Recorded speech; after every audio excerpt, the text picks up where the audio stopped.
Task number 9 is also a task. It's the task manager. Man, I'm so funny. So let's read more about the task manager inside Windows operating system. The last subject that will be touched on in this module is the task manager. The task manager provides information about the applications and processes currently running on this system.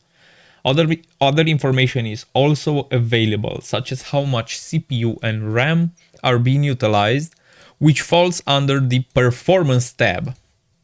You can access the Task Manager by right-clicking the taskbar.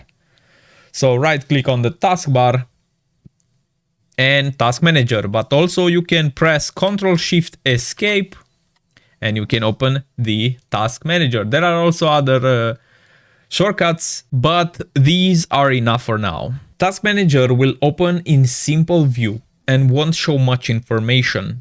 Click on more details and the view changes. So it looks like the machine offered by TryHackMe is not working now. This is why the results that you see here from the screenshots are different from what I show you.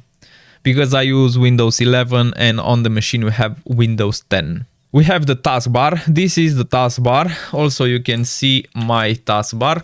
They are very similar. You can see the tabs that are in the taskbar and also the tabs that we have are pretty much the same.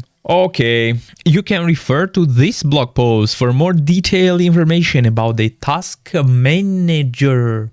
If you wish to learn more about the core Windows processes and what each process is responsible for, visit the core Windows processes room.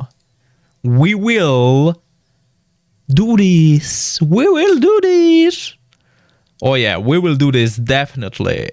Answer the questions below. What is the keyboard shortcut to open the task manager? We have Ctrl plus Shift plus Escape